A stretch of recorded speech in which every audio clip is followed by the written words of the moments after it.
Bonjour, chers élèves, c'est les vacances, donc je vous propose d'autres exercices. Donc je suis au problème, donc vous avez bien sûr plusieurs exercices sur la chaîne, tous les anciens bacs corrigés.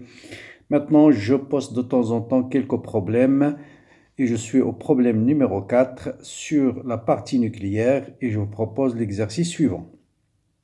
Bon, on considère le bismuth, c'est un noyau radioactif émetteur de alpha.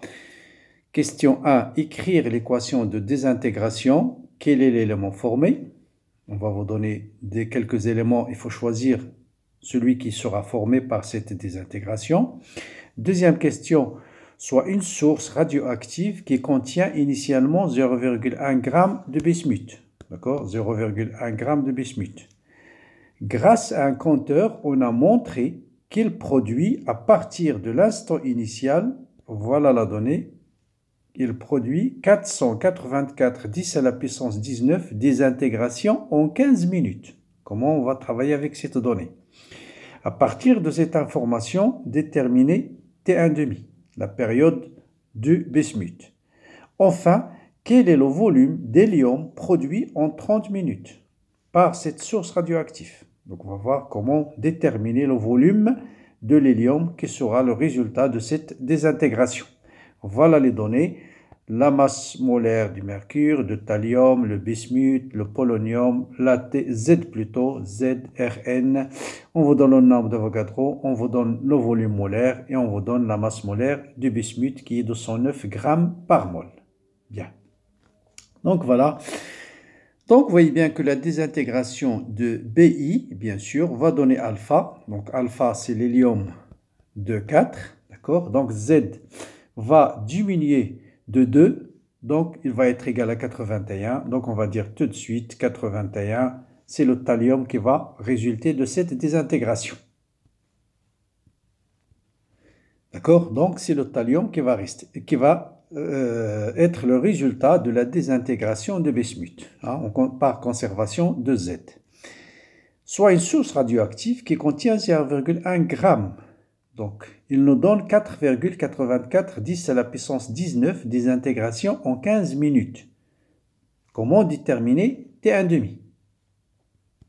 Donc, ici, la première chose, c'est de déterminer combien de noyaux contient 0,1 g de bismuth. Donc, si on connaît la masse molaire, je vous ai expliqué ça plusieurs fois. Si vous connaissez la masse molaire, on utilise cette relation. Le nombre de noyaux, c'est la masse divisé par la masse molaire fois le nombre d'Avogadro.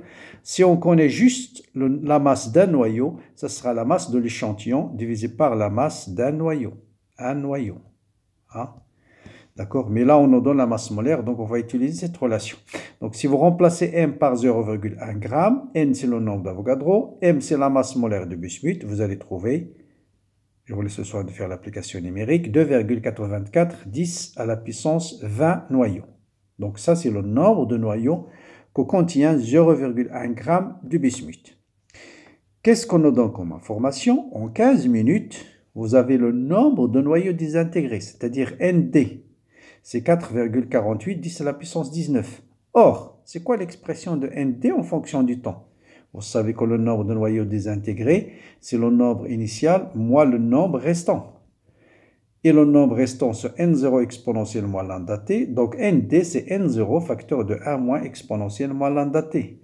Je connais N0, je connais ND, donc je peux déterminer T. Lambda. Parce que je connais T en 15 minutes. Donc, le temps, c'est 15 minutes. Donc, je vais déterminer 1 moins exponentielle moins lambda T, c'est ND divisé par N0. D'accord? ND, c'est 4,48 10 puissance 19. N0, c'est 2,84.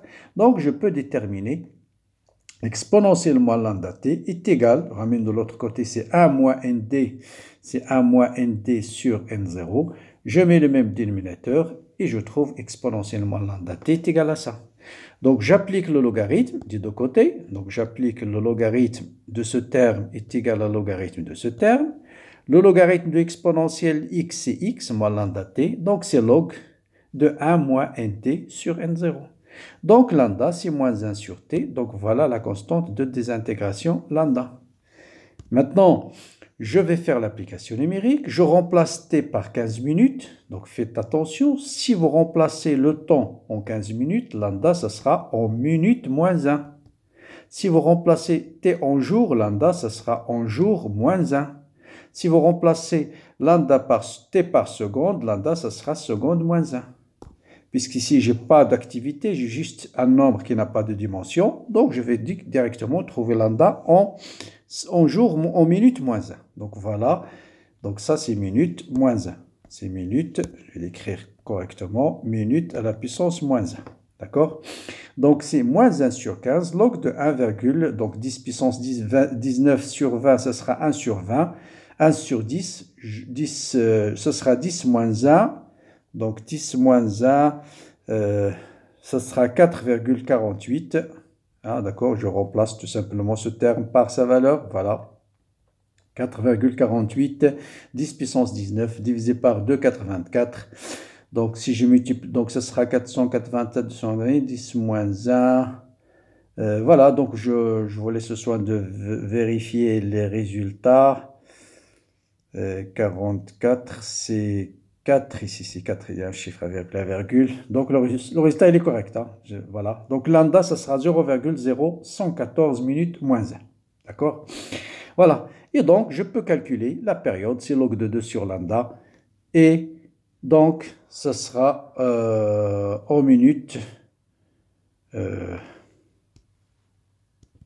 Donc voilà, j'ai juste vérifié ça. Donc effectivement, c'est 60 minutes. Donc voilà, donc la période T1,5 du bismuth, c'est 60 minutes. D'accord? Bien. Quel est le volume d'hélium qui va être émis en 30 minutes? En 30 minutes. Donc vous voyez bien, 30 minutes, c'est en fait T sur 2. Donc on peut utiliser une autre méthode, mais ce n'est pas grave, je vous donne le calcul direct. Donc au bout de 30 minutes, on peut calculer le nombre de noyaux désintégrés. Donc, est égal à n0 moins n0 exponentielle moins lambda fois 30. Je peux laisser, puisque lambda en minutes moins 1, multiplié par 30 minutes. Donc, vous voyez bien, ce terme n'a pas d'unité. Donc, vous remplacez dn0 par sa valeur, lambda par sa valeur, et vous allez trouver nd est égal à ça. Donc, ça, c'est le nombre de noyaux désintégrés en 30 minutes. C'est quoi la relation avec le volume? Vous savez que chaque désintégration va nous donner la formation d'un noyau d'hélium, une particule alpha. Donc, le nombre de noyaux alpha qui va être formé au bout de 30 minutes, c'est égal à ça. C'est n nombre de noyaux alpha. Si je connais le nombre de noyaux, je peux déterminer le nombre de moles. Le nombre de moles, c'est le nombre de noyaux divisé par le nombre d'Avogadro. Donc, je peux déterminer combien la quantité de matière de l'hélium qui est formé. Donc, ce sera ce terme divisé par 6,02 10 à la puissance 23 et vous allez trouver 1,37 10 à la puissance moins 4 mol. Donc, si je connais le nombre de moles, bien sûr, je peux déterminer le volume par la relation N est égal au volume divisé par le volume molaire.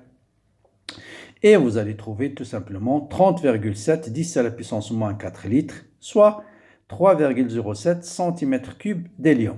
Donc, vous voyez que cette équation de désintégration, si elle fonctionne pendant 30 minutes, il va nous donner un volume de 3,07 ml d'hélium. Bien. Là, je vais vous donner une autre méthode qui permet de déterminer ce terme-là, le nombre de noyaux désintégrés au bout de 30 minutes. Parce que, vous remarquez que 30, c'est T1,5 sur 2. Donc, T1,5, c'est 60. Donc, période ou bien T1,5, c'est le même nom. D'accord? Or, vous savez que le nombre de noyaux désintégrés au bout de n fois T1,5, c'est n0 sur 2 à la puissance n. Eh bien, cette relation est valable aussi lorsque n est égal à 1,5. C'est-à-dire le nombre de noyaux restants au bout de t est égal à 1,5 fois T1,5, c'est n0 sur 2 à la puissance 1,5, c'est-à-dire n0 sur racine de 2. Donc le nombre de noyaux désintégrés au bout de 30 minutes, ça sera tout de suite n0 moins n0 sur racine de 2 est égal à n0 facteur de 1 moins 1 sur racine de 2. Je vous laisse le soin de faire l'application numérique et montrer que ce terme est exactement égal à 8,3 à peu près 8,3 10 à la puissance 19. Voilà, et après la suite, c'est la même chose.